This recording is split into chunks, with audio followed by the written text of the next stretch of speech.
ये है देश के सच्चे मुसलमान जिन पर देश को गर्व है। दोस्तों, भारत एक धर्मनिरपेक्ष देश है। इस देश को बड़ा बनाने में सभी धर्मों के लोगों ने अपना योगदान दिया है। लेकिन हैरानी की बात तो ये है कि सब जानते हुए भी यहाँ के राजनेता धर्म के नाम पर अपनी राजनीतिक रोटियां सेकने से बाज नहीं आते और इनकी यही करतूत देश में हिंदू मुसलमान के बीच की खाई को दिन प्रतिदिन और गहरी करती जा रही है। लेकिन दोस्तों, हमें ये नहीं भूलना चाहिए कि इस देश की उन्नति में जितना हिंदुओं का हाथ है उतना ही मुसलमानों का भी है। आज हम आपको कुछ ऐसे ही मुस्लिम शख्सियतों से मिलाने जा रहे हैं जिन्होंने न सिर्फ राष्ट्रीय बल्कि अंतर्राष्ट्रीय स्तर पर देश को एक नई पहचान दिलाने में अपनी अहम भूमिका निभाई। Number 1, APJ Abdul Kalam. दोस्तों, कलाम साहब वो हस्ती हैं जो आज भी किसी पहचान की मोहताज नहीं। APJ अब्दुल कलाम का जन्म 15 अक्टूबर 1931 को रामेश्वरम तमिलनाडु में हुआ। वे एक गरीब मुस्लिम परिवार से ताल्लुक रखते थे। उनके पिता जैनुलाब्दीन पेशे से नाविक थे और उनकी माता आशियम्मा एक गृहिणी। अपनी प्रारंभिक शिक्षा पूरी करने के बाद कलाम साहब ने साल 1958 में मद्रास इंस्टीट्यूट ऑफ टेक्नोलॉजी से अंतरिक्ष विज्ञान में ग्रेजुएशन की डिग्री हासिल की और साल 1958 में DRDO को ज्वाइन किया। लेकिन साल 1969 में उन्हें इसरो भेज दिया गया,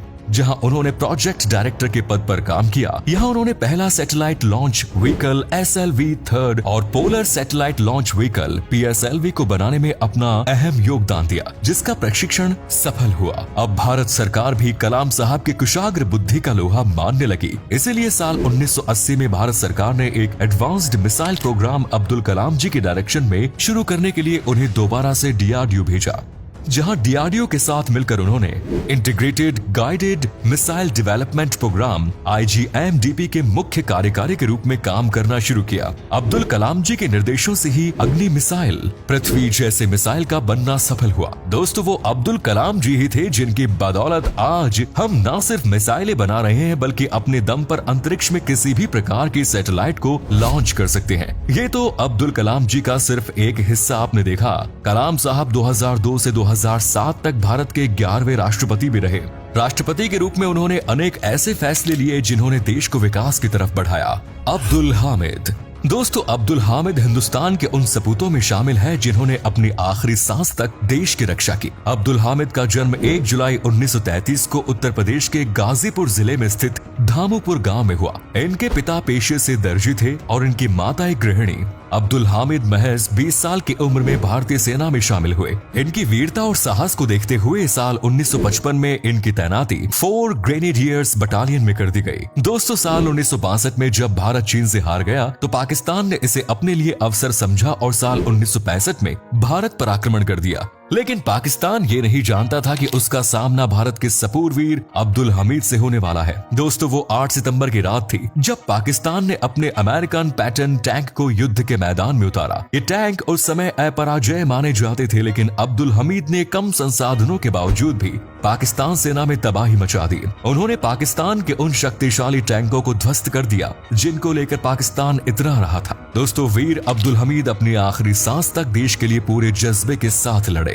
अब्दुल हमीद के पराक्रम, शौर्य और बलिदान को देखते हुए भारत सरकार द्वारा उन्हें मरणोपरांत सर्वोच्च वीरता सम्मान परमवीर चक्र से नवाजा गया। नंबर 3, मोहम्मद हिदायतुल्लाह है। मोहम्मद हिदायतुल्लाह का जन्म 17 दिसंबर 1905 को महाराष्ट्र के नागपुर जिले में एक संभ्रांत शिक्षित और बुद्धिजीवी परिवार में हुआ। लेकिन उनके पूर्वज मूल रूप से बनारस के रहने वाले थे। दोस्तों, आपको बता दें कि हिदायतुल्लाह देश के पहले ऐसे मुस्लिम थे जिन्हें चीफ जस्टिस ऑफ इंडिया बनाया गया। वो इस पद पर 16 दिसंबर 1970 तक रहे। चीफ जस्टिस ऑफ इंडिया के पद से रिटायर होने के बाद जस्टिस हिदायतुल्लाह को सर्वसम्मति से वाइस प्रेसिडेंट ऑफ इंडिया के रूप में चुना गया। लेकिन जब राष्ट्रपति ज्ञानी जैल सिंह इलाज के लिए अमेरिका गए तो जस्टिस हिदायतुल्लाह ने 6 अक्टूबर 1982 से 31 अक्टूबर 1982 तक कार्यवाहक राष्ट्रपति के रूप में दोबारा काम किया।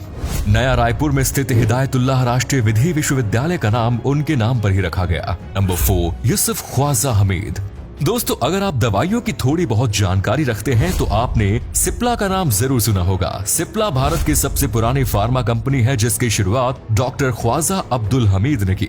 डॉक्टर ख्वाजा अब्दुल हमीद का जन्म 31 अक्टूबर 1898 को उत्तर प्रदेश के अलीगढ़ में हुआ। उन्होंने अपनी शिक्षा पूरी करने के बाद साल 1935 में एक दवा बनाने वाली कंपनी की शुरुआत की, जिसे chemical industrial and pharma laboratory Cipla नाम दिया गया। आपको बता दें कि हामिद सिप्ला के चेयरमैन होने के साथ साथ एक बड़े साइंटिस्ट भी है। हामिद के नेतृत्व में सिप्ला ने कैंसर, डायबिटीज जैसी खतरनाक बीमारियों के लिए कम कीमत में दवा उपलब्ध कराई है। कोरोना वायरस के समय भी जब पूरी दुनिया त्राहिमाम कर रही थी, उस समय भी सिप्ला का योगदान सराहनीय था। नंबर 5, सानिया मिर्जा। दोस्तों, भारत की सबसे कामयाब और लोकप्रिय टेनिस खिलाड़ियों में से एक सानिया मिर्जा का जन्म 15 नवंबर 1986 को मुंबई के महाराष्ट्र में हुआ। सानिया मिर्जा ने इंटरनेशनल लेवल पर कई मेडल्स भारत के नाम किए। इसके अलावा सानिया के नाम 6 ग्रैंड स्लैम टाइटल भी है।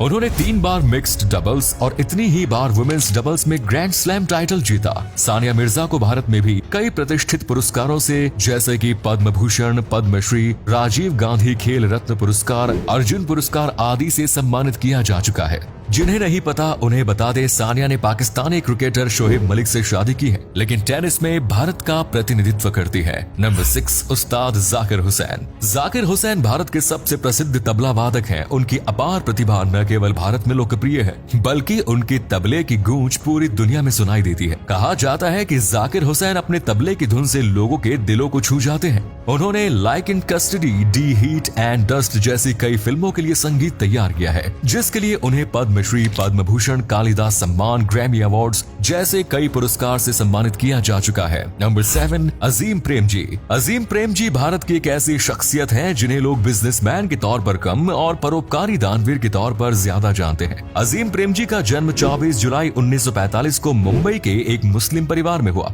प्रेमजी भारत की टॉप IT कंपनियों में से एक विप्रो के फाउंडर है। आज भारत के 2 लाख से ज्यादा लोग विप्रो के अंदर काम करते हैं। इन्होंने भारत के लोगों को शिक्षा के प्रति जागरूक करने और उनके विकास के लिए कई कार्य किए हैं और अभी भी अजीम प्रेमजी हर साल भारत के स्कूलों के विकास के लिए $2 मिलियन का दान देते हैं। अजीम प्रेमजी के कार्यों को देखते हुए उन्हें पद्म भूषण, फैराडे मेडल और CNN IBN Indian of the year outstanding award जैसे कई पुरस्कार दिए गए हैं। नंबर 8, इरफान खान। इरफान खान एक भारतीय फिल्म अभिनेता थे। वे बॉलीवुड में अपने दमदार अभिनय के लिए आज भी लोगों के दिलों में खास जगह बनाए हुए हैं। वे हॉलीवुड फिल्मों में भी अपने अभिनय का लोहा मनवा चुके हैं। अपने दमदार अभिनय की वजह से ही उन्हें कई बार फिल्म फेयर पुरस्कार मिल चुका है। अपने सर्वश्रेष्ठ अभिनेता के तौर पर फिल्म पान सिंह तोमर के लिए राष्ट्रीय पुरस्कार भी मिल चुका है। इसके साथ ही उन्हें पद्मश्री भी दिया जा चुका है। Number 9, AR Rahman. दोस्तों, AR रहमान को किसी परिचय की आवश्यकता नहीं, लेकिन यहाँ जिन्हें नहीं पता उन्हें बता दे, AR रहमान का जन्म एक हिंदू परिवार में हुआ था, लेकिन बाद में उन्होंने मुस्लिम धर्म को अपना लिया। अल्लाह रखा रहमान अपनी सुरीली और मधुर आवाज से किसी को भी मंत्रमुग्ध करने का हुनर रखते हैं। उन्होंने वंदे मातरम, जय हो, माँ तुझे सलाम सहित कई अन्य हिट फिल्मों में संगीत दिया है। AR रहमान को कई राष्ट्रीय और अंतर्राष्ट्रीय पुरस्कार जैसे Padma Bhushan, Padma Shri, Grammy awards, Oscar awards, Vijay award आदि से सम्मानित किया जा चुका है। नंबर 10, जावेद अख्तर। दोस्तों, जावेद अख्तर ने अपनी कलम से हिंदी सिनेमा के गीतों को जो जादुई अंदाज दिया है, उसकी जितनी तारीफ की जाए कम है। गजलों को एक नया और आसान रूप देने में जावेद साहब का बहुत बड़ा योगदान है। इसके साथ ही जावेद अख्तर ने शोले, जंजीर और न जाने कितनी कालजयी फिल्मों की पटकथा सलीम खान के साथ मिलकर लिखी। आप में से बहुतों को नहीं पता होगा कि जावेद अख्तर गीत और पटकथा लेखन के साथ वो सुंदर उर्दू कविता भी लिखते हैं। जावेद अख्तर को उनके कार्यों के लिए पद्म भूषण, अवध रत्न और इंदिरा गांधी पुरस्कार से सम्मानित किया जा चुका है। तो दोस्तों, ये है वो कुछ मुस्लिम शख्सियत जिन्होंने देश के विकास के लिए अपना महत्वपूर्ण योगदान दिया। धन्यवाद।